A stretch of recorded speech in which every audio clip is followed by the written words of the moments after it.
The night my life cracked open, it wasn't thunder or sirens that did it. It was the sound of my own door clicking shut behind me, final and unforgiving, while rain soaked through my jacket and the world pretended not to notice. I stood there on the dimly lit sidewalk, holding a bag that carried everything I had left, when a door across the hall flew open and a hand grabbed my arm with a firmness that felt like fate itself. Before this story pulls you any deeper, let me ask you something simple but powerful. If you believe in kindness, second chances, and the quiet miracles that happen between ordinary people, please take a moment to like this video, share it with someone who needs hope, leave a comment, and subscribe to the Kindness Chronicles. Your support helps stories like this reach hearts that are still waiting to heal.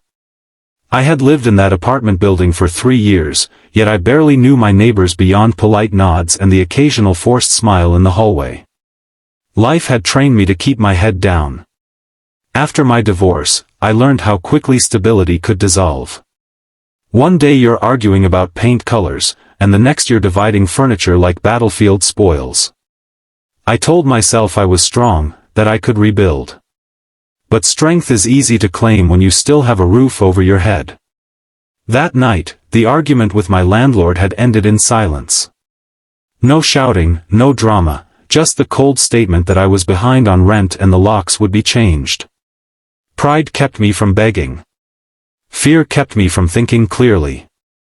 I packed what I could, convinced myself it would only be for one night, and stepped into the rain pretending this was temporary. Temporary things, I would learn, have a way of stretching into forever. The neighbor who pulled me inside was someone I had seen 100 times but never truly noticed. She lived across the hall, always watering her plants in the morning, always leaving a soft light on at night. Her apartment smelled faintly of soap and old books, the kind of smell that makes you feel like you've entered a memory instead of a room. She didn't ask questions at first. She didn't demand explanations. She simply closed the door behind me, shutting out the rain, the cold, and the shame that had been eating me alive. When I asked where I would sleep, the question wasn't really about a bed. It was about whether I was allowed to exist there without being a burden. I had spent months feeling like excess weight in everyone's life, too broken, too quiet, too much trouble. The silence after my question stretched long enough for my chest to tighten. In that pause lived every rejection I had ever known. The hours that followed felt unreal, like I was watching myself from a distance. I sat on her couch, hands wrapped around a warm mug, listening to the hum of the refrigerator and the distant traffic outside. She moved around the apartment with calm certainty, as if this situation made perfect sense to her. That calm unsettled me more than anger ever could. Kindness, when you're starving for it, can feel overwhelming, almost suspicious. As the night deepened, memories surfaced uninvited. I thought about the life I had lost, the marriage that ended not with betrayal but with exhaustion. Two people who once loved each other too tired to keep trying.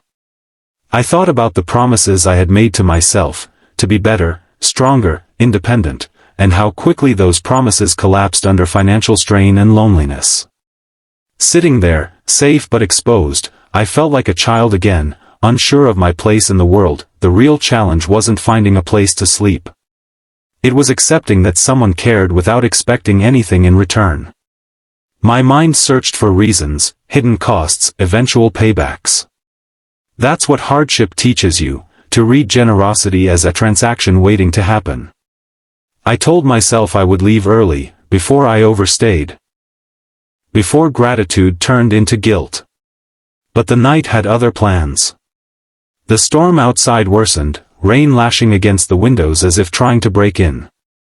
Somewhere between the sound of water and the steady ticking of the clock, something inside me softened. I realized how long it had been since I felt safe enough to simply sit still. Survival mode doesn't allow rest, it only allows endurance. Morning came quietly. Light spilled into the room, revealing details I hadn't noticed, the framed photographs, the worn rug, the plants thriving near the window. I slept on the couch, wrapped in a blanket that smelled like laundry detergent and comfort. When I woke, panic hit first. I checked the time, ready to apologize, to flee. Instead, I found breakfast waiting on the table, no announcement, no pressure. Just food, warm and ordinary, as if this was the most natural thing in the world. Days blurred into each other in ways I never expected. One night turned into a weekend, then a week.